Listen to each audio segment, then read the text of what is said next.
estimates vary. But how do you respond to that charge that Trump's tariffs would hurt the middle class? Yeah, so if you step back a little bit, Kristen, there's this whole thing that Kamala Harris did at the convention where she made a bunch of claims about what would happen and not enough actually reflection on what already happened, right? Because Donald Trump was already president. He used tariffs to bring manufacturing jobs back to our country, and I think he'll do it again. And he did it while keeping prices extremely low. Because if you go back to the Trump presidency, we had 12,000 factories that were built during Donald Trump's presidency. Inflation never really ticked above 2% his entire administration. In fact, was sort of around 1.5% most of the time that he was president. So when Kamala Harris says, if we do the thing that Trump already did, it's going to be way worse than it was last time, I just don't think that makes a lot of sense. I think that what you can guarantee is that if you don't bring more manufacturing jobs back into this country, you don't make our supply chains more stable, you're going to cause higher prices over the long term. I think that is what is absolutely true. But you acknowledge they could wind up paying more? What I acknowledge, Kristen, is that unless we bring more manufacturing jobs back to this country, we are going to end up paying more in the long term. Remember, the whole promise, now, again, this was a bipartisan thing. My own party was as wrong about it as Democrats were, and Donald Trump was right about it. What they said is that if you shipped all of our manufacturing to East Asia and to Mexico, Americans would pay lower prices. Well, here we are now, and Americans are paying higher prices. And just one more thing on this, Kristen, because it's really important to go at what Kamala Harris actually said in her convention speech. She says that she wants to stand up to China on behalf of American workers. If you're not willing to impose tariffs on companies that are manufacturing in China using slave labor in China, you're not standing up to the Chinese, and Americans are really going to suffer. And on whatever the number is, that number for the record, they say it's closer to 8 to 10 million. But I think there are reasons to think that DHS is underestimating. Whatever the real number is, it's way too high, right? It's millions upon millions of illegal immigrants that have come in just since Kamala Harris became the border czar a few years ago. She was put in charge of the root causes of migration. Well, the root causes of migration, I would say, Kristen, is that Kamala Harris refuses to do her job as border czar. I know I keep mentioning it, but the DNC, they got problems, bro. They got a big problem that I think the media is really trying to save them from. And it's this idea that Kamala Harris can't take pushback, can't take criticism, can't take anyone really pushing back on some of the stances that she made. As you saw from the intro, I showed you like 3 separate clips on 3 separate issues, ranging from manufacturing, China, tariffs, Trump's attack on her lack of attention on the border.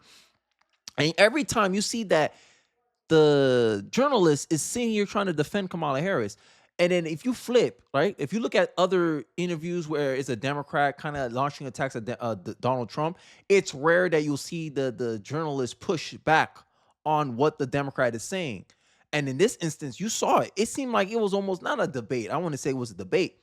But you see all this like, let me fact check you in real time type of thing, right? Because the result is there was more border crossing on Biden-Harris administration than Donald Trump's, right? So if I want the border more secure, Trump already has a proven track record based on factual data that he's better on the issues than her. It don't matter how much she try to grandstand on it because she's in office right now. You waited 3 years. 3 years, you let it get out of control. Then this election season, now you want to pretend that you're changing your mind. Now you're a moderate on this issue all of a sudden? Huh, how convenient. And this is some of the things I want to point out in this video here. Why can't Harris do interviews like this? J.D. Vance responded to Christian Welker, tough, respectful questions with clear, thoughtful arguments instead of dumb talking points we often get from politicians. And this is the problem. DNC is the party of talking points. Conservatives are the party of policy and substance. Because at the end of the day, when people try to label my arguments, like what I use, hey, this is why I support Trump. Here's why I think Kamala Harris' policy is not going to work. People try to label my argument as some mega talking points to try to dismiss my arguments. And this is the problem I notice a lot with Democrats, and especially Democrat voters, is that they're very dismissive of other people's concerns and priorities. And I think this is why they'll lose in 2024. But I digress. More on that later in the video. He showed that Republicans can win on policy and substance, presumably why Kamala Harris can't do interviews like this. Her record is indefensible disaster, making Americans worse off and less safe with high inflation and open borders and chaos around the world. Is that true or not? Her policies are an extremist nightmare that would wreck our economy and continue to cause chaos by the weakness and appeasement of the last 4 years. The JD Vance interview today and the fact that he does all these interviews so well, engaging calmly and convincingly with hostile media, highlights how pathetic and outrageous it is that Kamala Harris refuses to do them. Kamala Harris lectures everyone on our democracy, but by avoiding accountability, she's undermining democracy and our cherished election norms. It is an insult to every American. Tell me the lie in that post. I can't find one. This was a great post. I liked it and I'm going to retweet it. Because this stuff is something that I've been highlighting a lot about our current politics today, is that this messaging that we're getting from the DNC about feelings. And voting on feelings is the worst thing you can do in any election. America needs a strict separation of state and media. This is a point that I'm trying to make, is that we need to separate the media from the state, because it seems like in many other governments, like in Canada, for instance, the state funds the media companies. And in this instance, I point out to liberal bias how majority of journalists are Democrats, majority of journalists are liberal, and your trust in the media is correlated with your position with a political party. And MSNBC is the perfect example of my point here. I'm gonna show you a clip of Joy Reid and her claim that Donald Trump is not something no one should be voting for. Let's hear her argument, and then I'll give my counter at the end of it. Let's take a look. Can you explain it to me? Explain it like I'm 5. Why do you want that person to be president? And don't tell me because you had more money when he was president. That's not possible. We were in a recession. We literally, the economy was trash because of COVID. And even before that, the economy was Obama's economy. He literally just rode in on Obama's economy. He didn't do anything to change the economy. He was just living under Obama's economy and golfing every week and doing literally nothing. So it was Obama's economy. He just rode in on it. So he didn't do anything to make the economy better. Like, the economy did not get better. It's just bullshit to say you had more money. That's not possible, because during COVID, you had no money because no one was working. You were home in your basement. Can you explain it to me? Why you wanted to be president? Make it make sense. I mean, Kamala Harris, she actually is qualified to be president. She was an attorney general. She was a prosecutor. She was a United States senator. And she's promising to literally go after the people who are gouging your rent. She's promising to literally give you $25,000 to get a home, to purchase a home, and to go after the people who are jacking up the rent. And the reality is, look at the defense of her policies. What you hear across the board is, it's not going to pass, don't worry about it. If it's the price controls, don't worry, Congress won't pass it. If it's abolishing private health insurance or banning fracking, which she's supported before, don't worry, it just won't pass. If it is the tax on unrealized capital gains, which everybody understands is going to be a disaster, what they whisper back is, don't worry, it just won't pass. And so the irony of this is that even the left-wing intelligentsia aren't defending the merits of her actual policies. All they're arguing to the public is that the reality is they will never be enacted into law. And I think that says a lot about the actual commitments of the Harris-Walz campaign. This tweet by Ben Shapiro perfectly wraps up what this election is about. Trump's election relies on Americans remembering his administration. Harris' election relies on Americans forgetting hers. And this is what Joy Reid tried to do just now. She tried to make it, and I wrote some of it down on an outline. Trump's success is based on Obama's economy. And I find this as the biggest lie, is because Democrats love to say, when, like I said, they love to try to take credit for other people's successes, and they don't want to take blames for other people for their own failings, right? For instance, Obama had a recession in 2008, right? Now Obama blamed Bush, right? Okay. Obama puts in a bunch of policies where, if you look at it economically, it probably didn't help the economy all that much. Regulation never helps the economy. So I don't understand why she's making this correlation. Then Trump comes in, right? Like, bear with me. Trump comes in. He institutes tax cuts. Do Obama like tax cuts? No. Donald Trump's 2017 tax cuts, where I show you the empirical evidence. Republican presidencies generates more tax revenue than Democrat presidencies. The only exception is JFK. And JFK supported what? Tax cuts for the corporations. So there's a correlation with tax cuts and increased tax revenues because you incentivize corporations to maximize their profit margins because they know they get to keep more of their money. Show me the incentive and I'll show you the outcome. If you put out an incentive where you penalize people for making more money, you're telling people not to make more money. That's the game. That's the name of the game. That's human behavior. Everyone knows this, right? But Joy Reid here don't know this. So she's going to sit here and pretend that, oh, all of the success that Donald Trump had in 2019 was because of Obama. A president, what? 4 years later, 4 years after he went into office, now all of a sudden his economic policies are working. What? Make it make sense. Make it make sense, guys. The same Obama, like this is the funny part. This is where I know she's full of ish. That that Trump's success being Obama's economy is the talking point, because Obama himself said it was impossible for Donald Trump to have record low black unemployment. Remember that? Obama was like, what kind of magic wand does Donald Trump have if he's able to create this economy? That's a lie. Obama said when Trump made the claim that, hey, I could bring record low unemployment for black communities, for minorities. What do you have to lose? Obama says, no. I don't see where he's getting that. That's a lie. That's unattainable. He'll have to have a magic wand to make that happen. And what happened 2019? Record low black unemployment. So the person that Joy Reid is trying to give credit for Donald Trump's 2019 economy did not even see the results of it. So can I really give him credit for that? No. Typical Democrat.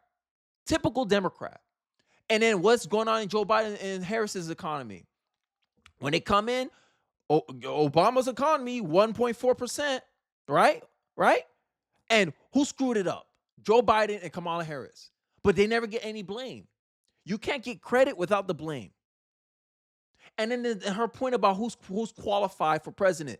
Donald Trump's more qualified for president. If you got two candidates, this candidate has 4 years doing the role you need them to do. This candidate has some adjacent roles that are not quite that role, but it's similar enough that they can possibly do the job pretty well. Who would be more qualified? The person who actually has experience doing the actual job. Donald Trump is the most qualified candidate in this election between Harris and himself. Like, make it make sense, Joy Reid. And you wonder why people have a lack of trust in the media. Why Democrats are more likely to trust the mainstream media than independents and Republicans. Another meme. Kamala is an important and consequential VP. Kamala isn't responsible for anything. And this is the debate. This is the conflict that the mainstream media is trying to thread the needle to the American people. They're giving two conflicting messages. And this is why I say it's gaslighting what the mainstream media is doing and their complicitness in the Democratic narrative. People always talk about, oh, Democrats know how to market better. No, they don't know how to market better. It's just they have 97% of journalists on their side that's trying to give them favorable coverage. And it's asinine to me that we allowed this to happen, right? And then these same media talking heads will cry and whine and moan about how people perceive them as biased. Yeah, so she don't want to admit nothing, right? She don't want to admit, like, hey, either Kamala is a consequential VP pick or she is not responsible for Joe Biden's economy. Kamala has to answer this question, or I believe as an American, no one should be voting for Kamala Harris because you don't know what you're going to get. You just saw in my clip after the follow-up, after Joy Reid's nonsense, as she spew pure Democrat propaganda for 1 minute and 15 seconds, the fact that she's making promises that she knows she cannot keep. So I ask again, Kamala supporters, Kamala fans, Democratic supporters, what are you supporting? You're just supporting someone because they have a D next to their name. Just be open about that, right? Don't sit here and pretend there's some substantive reason why you're voting for Kamala Harris. Voting for Kamala Harris is purely an emotional decision. That's it.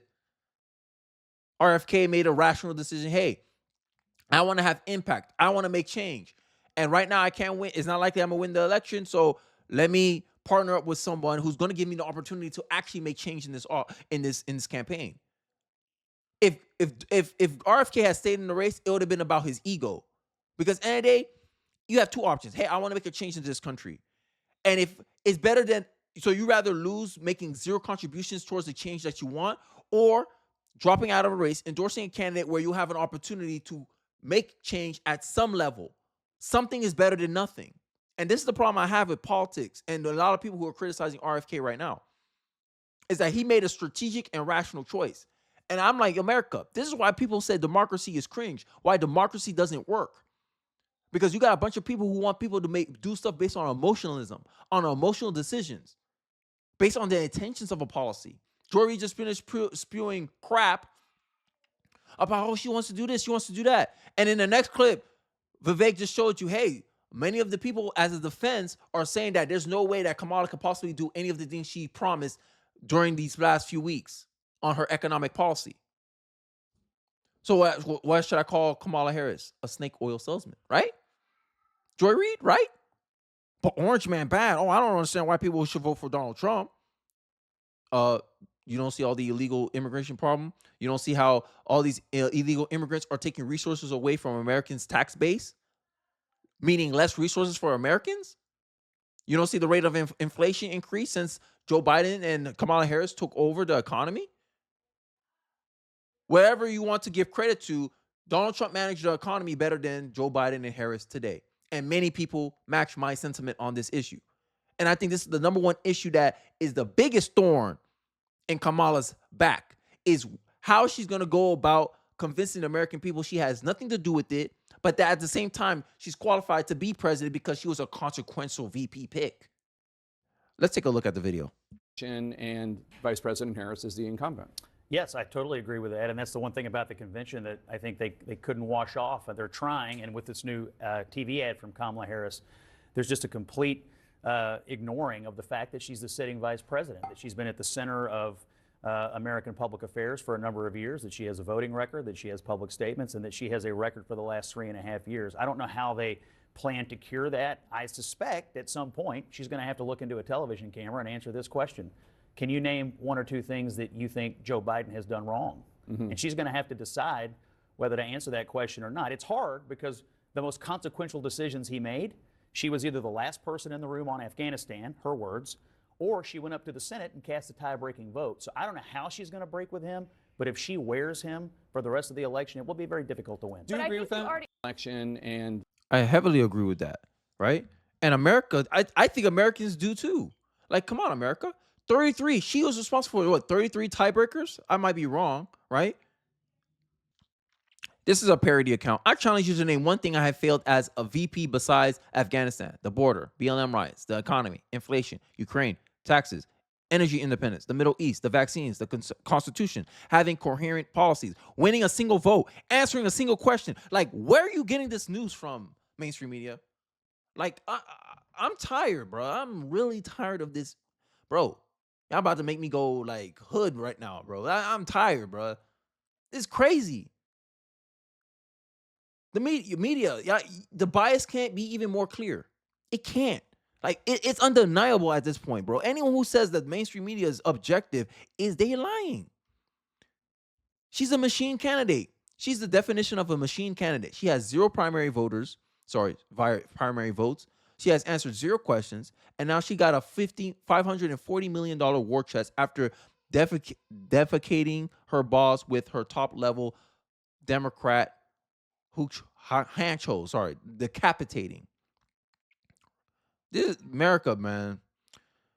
Don't fall for us. Please. Please. Please, I'm begging you guys. Come on. Come on. These are the same people who are trying to tell you that Elon Musk isn't smart. Come on, guys. Like, we can't fall for this. We can't fall for this, guys. Elon doesn't know what he's doing. He's going to have to go out for money. I'm really smart. I work for the Wall Street Journal. And I said, who are you? This guy's landing rockets. He's landing rockets on robot drone rafts in the ocean. And you're saying he doesn't know what he's doing. Well, who else is landing rockets? You ever land a rocket? Okay, you're telling me he's an idiot. I just want to know who you are so I know. Why should I believe you as opposed to my friend Elon, and we're out here watching this rocket land, which I think is really cool. And you're there in front of your Apple Macintosh and typing up an article saying Elon's an idiot. Elon doesn't know what he's doing.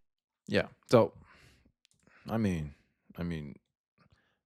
who are you going to believe? The mainstream media who told you that Elon Musk is an idiot? Really? Like, can you do what he do? If you can't do what someone else is doing, it's hard to call someone an idiot. But the mainstream media, they believe they're smarter than everyone else. Oh yeah, we got a journalism degree. What's a journalism degree compared to a rocket science degree? Oh wait, Elon Musk don't have a rocket science degree. Oh, he's self-taught. Oh, he taught himself how to understand rocket science. Oh, that's crazy. But you're calling that man an idiot with no guidance, with no tutelage. He self-taught himself how to learn rocket science. This is the mainstream media for you. A machine of narratives, no substance, no facts, nothing. And the only job the mainstream media have is to control perception. And I'm saying, hey, as an American voter, as an individual, you're in charge of your own perception. Don't let anyone condition your perception. And I think that's what's the part of Trump derangement syndrome and where it comes from. It's the fact that many have allowed the mainstream media to condition their perception. But what say you? What are your thoughts about my arguments about some of the things that I have pointed out about media manipulation, media bias? Do you agree, disagree? I'd like to hear your thoughts in the comment section below. Don't forget to like, comment, subscribe. I appreciate you guys watching to the end of the video, and I'll catch you guys on the next one. Peace.